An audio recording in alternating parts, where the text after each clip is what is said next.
How about a magic trick? I'm gonna make this pencil disappear. Gauss.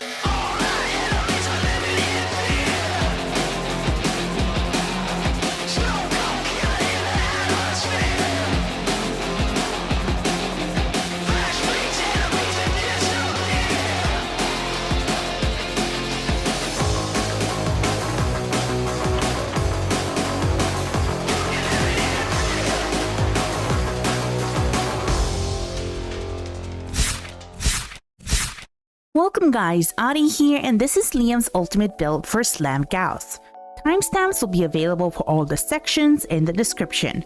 The shards on the build will be 5 Tau Forged purple shards for melee critical damage. While the shards are not mandatory, they are an extraordinary stat boost. If you don't understand something, pause, rewind the video, ask in the comments, or tune into Twitch streams and we'll swiftly respond. Gauss is by far the best Slam Warframe in the game right now. Listen, come a little closer. I can't stress enough how bloody good this frame is for slamming. You saw the carnage at the beginning. You didn't skip it, right?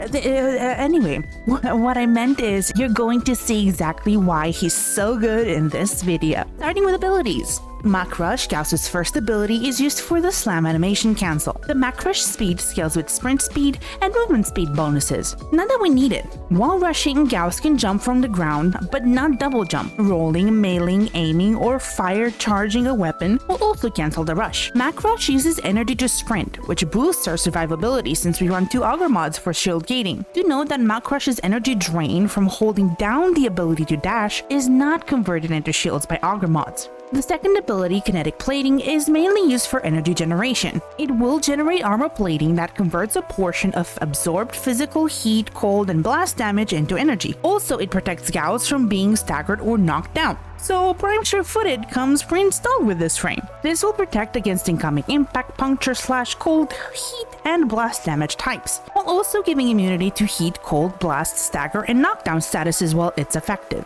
A percentage of damage is converted into extra energy for Gauss. Melee attacks while Kinetic Plating is active will restore battery, giving us perfect synergy with the slams we're dealing. Do note, battery drain per second, battery drain per hit, energy restore per hit, and battery charge per melee attack are not affected by mods. Both damage reduction and energy restoration still function even when the battery is empty. Subsumed on the 4th slot, we have Wrathful Advance, which is super important for the Slam builds. This ability will teleport you to any marked location and give you a crit chance buff. For smoother gameplay, we recommend inverting the ability cast, so you just tap it to activate the buff. The buff is not modded crit, it's a flat 100% crit chance added to your weapon's crit chance after modded crit has taken effect that scales with power strength. I know, a mumbo jumbo, so let me give you an example. Say you have a weapon with 1% crit. Well, Wrathful Advance just adds plus 100% on Subsume, so that means you have a total of 101% crit chance. If that 100% crit chance from Wrathful Advance was modded crit, then your 1% crit would turn into 2%. TLDR, this ability works like Arcane Avenger if it's scaled off of power strength and it was an ability. There are 2 ways of playing this build actually, manually or with assistance from a macro. The ability order is as follows. Manually, you just jump, then slam, quickly press 1 the moment you touch down, and jump at the same time. Rinse and repeat. Kinetic Plating and Wrathful Advance should always be active during this combo to keep the energy up and crit chance buff. Now for the less sweaty macro-assisted way, which is the preferred way to play, this is the macro. It's doing the exact thing we mentioned earlier, nothing more, nothing less. We recommend to set the macro to play while holding the button instead of toggle and tap to play. You still need to activate Kinetic Plating and Wrathful Advance when they expire. Is this allowed in Warframe? Short answer, yes. Long answer, this macro does not automate gameplay and still requires you to be at the helm, and that's the important part because if you didn't, then we would see each other in 2035.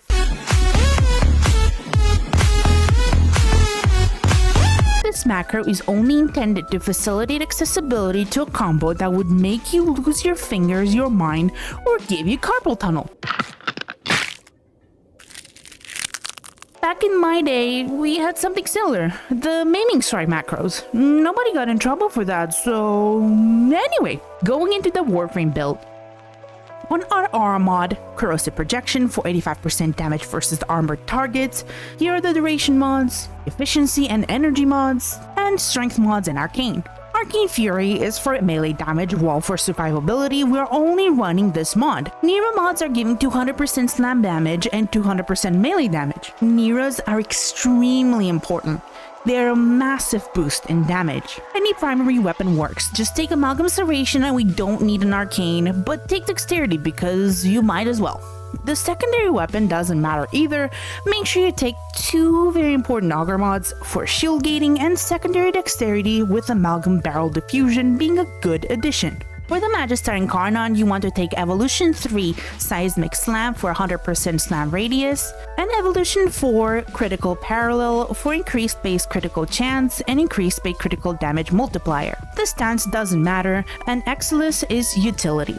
Crit chance, crit damage, and damage from these mods. The slam damage mod Seismic Wave is a different source of damage separate from melee damage, so they multiply. Corrupt Charge may not look that important, but it is mandatory if you want to evolve the weapon with just slam attacks and not have to hit a single enemy. Reflex and Radon are necessary to stay at maximum combo for every hit. Initial combo is 34 combo per second, so in order for us to make sure we have max combo, we reduce the amount of combo we use with combo efficiency. No, that's a lot of combo. We use Focus Radon instead of Focus Energy, specifically so it doesn't mix with Prime Fever Strike, so we can one-shot Corpus units with toxin damage. Psych! Why not the Sancti Magistar? The normal Magistar has better crit stats, and the status chance modifier that you get from the Sancti Magistar, believe it or not, doesn't work on slam attacks, which is what we're specifically building for. Besides that, we're going for a raw damage build, not status. If you want to add Riven to your Magistar, look for crit damage, base damage, and for negative, look for a negative stat that doesn't affect the build, like minus finisher damage. Alternatives to the Magistar are Arca Titron, but it requires some modifications. First, we take Rhino Roar instead of Wrathful Advance, which means your shards will be Tau Red ability strength shards, not Tau Purple melee crit damage shards. Say that 3 times fast. The pros are that the Arca Titron has a guaranteed electric proc on heavy slam, which makes it great for melee influence. Also, since it's running influence, it goes through walls, unlike the Magistar Incarnon, which has line of sight. The cons are that if you are killing enemies outright, influence won't spread, so it's not consistent, and you have to change the build depending on the level, intentionally lowering your damage in some cases so influence can work reliably. This build is not as researched as the Magistar, just something that you can use somewhat until you get the Magistar Incarnon. The pet build is a classic Volpaphyla. For Focus School, Madurai for Cascade as always, and Xeneric for normal missions. On to the FAQ. Why not Roar? We're not making a status build, therefore Roar is actually worse than Wrathful Advance since we just want raw damage. Why not Xatas Whisper? Xatas Whisper takes more time to cast and it has no teleport capabilities, and it hits for about the same, minus the cool looking red numbers. Wrathful Advance gives you better visual feedback of how much damage you're dealing and if the buff is active. Let's face it, red numbers feel good. If you don't have Wrathful Advance, you can substitute it for Xatas. What about the Thermal Sunder and its Augment? You can use it, but it feels like too much upkeep. When you pair it with Wrathful Advance, and yes, it's a lot of damage, but we're already dealing so much, we are one-shotting every faction in the game. Why Subsume over the 4th ability and not the 3rd? We are using Precision Intensify, and Red Line doesn't add anything of value since the attack speed we would gain from it is redundant because of Mach Rush, the 1st ability. Why no range on Gauss? We're using Wrathful Advance. If you have too much range, even with the invert setting we talked about, it still performs a normal heavy attack on the enemies, so you want to make sure they are not in range or just look at the floor when renewing it. Other than that, it's a useless stat for this build. Why no faction mods on the Magistar?